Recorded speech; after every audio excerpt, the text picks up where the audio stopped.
માતાજી મિત્રો, પુષ્પાની રસોઈમાં તમારું સ્વાગત છે। આજે આપણે પ્રસાદ માટે ઝટપટ બની જાય એવા પનીર પેડા બનાવવાના છે। તેના માટે મેં ઘરનું જ પનીર લઈ લીધું છે। તેને થોડું હાથેથી આપણે મસેડી લઈશું। એકદમ ચીકણું કરી લેવાનું છે। 5 થી 7 મિનિટ મેં મસેડી લીધું છે। હવે તેમાં આપણે 1 પાઉચ મિલ્ક પાવડર લઈશું। કોઈ પણ કંપનીનો ચાલે। 1 પાઉચ મેં લઈ લીધો છે। 2 થી 3 ચમચી જેટલો હોય છે તેટલો લીધો છે। અડધી ચમચી જેટલો કોર્નફ્લોર લઈ લઈશું। તેનેથી પેડામાં બેન્ડિંગ બહુ સરસ આવે છે। અને 2 ચમચી જેટલી પાવડર શુગર લઈ લઈશું।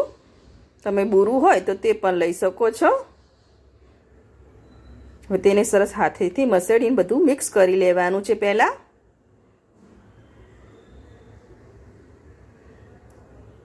તે મિક્સ કરી લીધું છે, થઈ ગયું છે। હવે તેને આપણે પેનમાં લઈ લઈશું।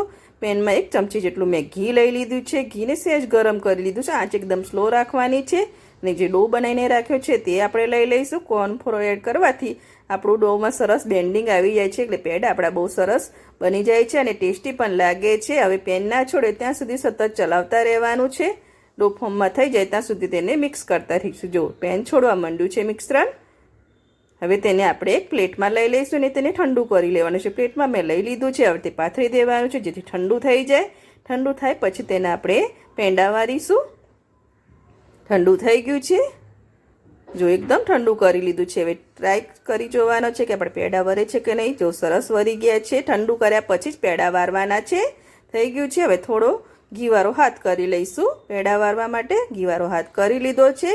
હવે જે સાઈડના તમારે પેડા બનાવવા હોય તે સાઈડના લુવા લઈ લેવાના અને આ રીતે ગોળ ગોળ વારીને આપણે પેડા બનાવવાના છે। આજે મેં પ્રસાદના પેડા બનાવ્યા છે શ્રાવણ સ્પેશિયલ, એટલે મેં નાના નાના વાર્યા છે, ગોળ ગોળ વારી દીધા છે। જો એકદમ એનું ટેક્સચર તમે જોઈ શકો છો પનીર પેડાનું। હવે હલકા હાથે દબાવીશું આંગળી વડે અને શેપ આપીશું। તમારી ડિઝાઇન ચોઈસ મુજબ જે પણ ડિઝાઇન આપવી હોય તમે આપી શકો છો। આ રીતે બધા પેડા આપણે વારી લઈશું। પેડા વારી લીધા છે। હવે મેં કેસરનો તેના પર ગાર્નિશિંગ કરવાનું છે। તેના માટે કેસર મેં પલાળીને રાખ્યું છે। તેનાથી ઉપર આપણે કેસર લગાવીશું। તમે પિસ્તા, બદામ, કતરણ પણ તમે એડ કરી શકો છો। મને કેસરનું ગાર્નિશિંગ કર્યું છે। જો ફટાફટ ટેસ્ટી એવા આપણા ઝટપટ બની જાય એવા પનીર પેડા બનાવ્યા છે। પ્રસાદી પનીર પેડા એકદમ ઝટપટ ને ટેસ્ટી એવા લાગે છે। તમે એકવાર જરૂરથી ટ્રાય કરજો। ફટફટ બની જાય એવા પનીર પેડાની રેસીપી છે। તમે એકવાર જરૂરથી ટ્રાય કરજો અને મારી ચેનલને લાઇક, શેર અને સબસ્ક્રાઈબ કરજો।